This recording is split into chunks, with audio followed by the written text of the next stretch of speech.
آج سوچ رہے کہ باپ کو مکمل کر دیں.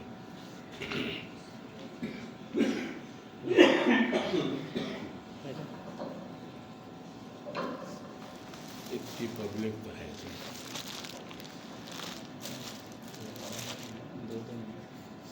چاند کی 11 تاریخ 11 تاریخ نا چاند کی فاتح ہوتی ہے نئے لڑکے دلاتے ہیں. کون کون شامل ہوتا ہے؟ یہ لڑکے ہیں سر وہ بیٹھے ہیں دونوں بھائی کے ساتھ ہم کو بھی کر لیا ہر مہینے جی کر دلاتے ہیں. ہم کو بھی کر لیا کرو شامل. نحمدہ و نصلی علی رسول الکریم اما بعد فاعوذ باللہ من الشیطان الرجیم بسم اللہ الرحمن الرحیم. نماز فرض ہے. ہر عاقل بالغ ایمان والے مرد اور نماز چھوڑنے والے کے لیے کیا وعید ہے وہ سماعت فرمائے. ابھی میں نمازی کے متعلق پچھلے درس میں بھی گفتگو کی تھی. بس تھوڑا سا ابن حبان کی روایت ہے کہ جس کی نماز قضا ہو گئی تو گویا اس کا مال اور گھرانہ تباہ ہو گیا. حاکم کی روایت ہے کہ جیسے بغیر کسی عذر شرعی کے 2 نمازوں کو یکجا کیا تو وہ کبیرہ گناہوں کے دروازے میں داخل ہوا. روایت ہے کہ جس کی نماز عصر قضا ہو گئی تو گویا اس کے اہل و عیال اور مال تباہ ہو گیا. لوگ شکایت کرتے ہیں نا برکت نہیں ہوتی. پیر صاحب تعویذ دے دیجئے برکت ہو جائے. زیادہ تر تو پیروں کے اسی لیے یاد کیا جاتا ہے نا تعویذ ہو یا کسی کو بھوت پکڑ لے جتنا کسی کو حاضری آنے لگتی ہے چلو بابا کے پاس چلو پیر کے پاس لوگ جاتے ہیں. عجیب دور ہے جب کہ ہونا کیا چاہیے تھا. بہرحال تو گھر میں برکت نہیں ہوتی. لوگ شکایت کرتے ہیں کہ ہم بہت کام کرتے ہیں کماتے بھی ہیں لیکن پیسہ بچتا نہیں. یہ پیسہ آیا یہ خرچہ آیا یہ پیسہ آیا یہ خرچہ آیا. اس طرح کی باتیں ہوتی ہیں نا. تو بھائی بات صحیح نہیں کیا یہ پیسہ ہے یہ خرچ ہو بنا نمازی کے پاس برکت نہیں ہوتی. اس کی لوگ شکایت کرتے ہیں. تب چونکہ آج 11ویں شب ہے تو غوث پاک کا ایک مرید تھا بہت پریشان تھا لیکن شکایت کرنے کی عادت نہیں ہے. بہت سے لوگ برداشت کرتے ہیں اور بہت سے کی عادت یہ ہوتی ہے کہ ذرا سی تکلیف ہوئی پے کر کے رونے لگتے ہیں ہے نا. تو بیچارہ برداشت کرتا رہنا جس حال میں رکھے ٹھیک ہے.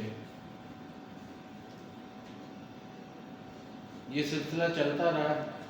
بی نے ایک دن کہا تم غوث پاک کے مرید ہو تو حضور غوث پاک سے کیوں نہیں عرض کرتے ہیں؟ سرکار سے جو دنیا بھر کے لوگ آ کر فیض حاصل کرتے ہیں آپ ان کے مرید ہو کے کہا مجھے ادباً ہمت نہیں پڑتی یعنی کوشش کریں. مختصر یہ بہت بڑا بات ہے شارٹ میں کر دیں. غوث پاک کے پاس پہنچا گیا سرکار میرے گھر میں برکت نہیں ہے. فرمایا تم نماز پڑھتے ہو؟ الحمدللہ سرکار آپ کا مرید ہوں نماز پڑھتا ہوں. میں تمہاری بیوی نماز پڑھتی ہوں؟ الحمدللہ حضرت وہ بھی نماز کی پابند. تو غوث اعظم نے تھوڑی دیر کی توقع فرمایا تمہارے گھر کے دروازے میں پردہ نہیں جا کے پردہ ٹانگ دو. مرید کا بہت اچھا. اس دور کا کوئی ہوتا ہے پردہ ٹانگنے سے کیا مگر تو برکت کی شکایت کرنے آ رہے ہیں. آپ تو بے پردگی والی بات کرنے لگے. عقل کے گھوڑے دوڑانے والے لوگ ہوتے ہیں نا لیکن اس دور میں بزرگوں کے سامنے جب جاتے تھے تو عقل کے گھوڑوں کو باہر باندھ جاتے تھے. تو گھر آیا بیوی کو بتایا. بیوی نے بہت اچھی بات ہے تیار کر دیا گیا پردہ انہوں نے ٹانگ دیا. ابھی کچھ ہی دن گزرے تھے کہ گھر میں برکت ہونے لگی مال لکنے لگا. اچھا عورتوں کی عادت ہوتی کہ وہ تھوڑا سا جلدی سیٹسفائی نہیں ہوتے ان کو تھوڑا اور الگ مزاج ہوتا ہے نا. تو بیوی نے کہا دیکھا آپ سے کہتے تھے غوث پاک کے پاس جائیے حضرت نے کرم فرمایا اللہ کا فضل ہوا برکت ہونے لگی. تو ایک دروازہ تو آگے ہے جہاں پردہ ٹانگ دیا ایک دروازہ پیچھے بھی ہے.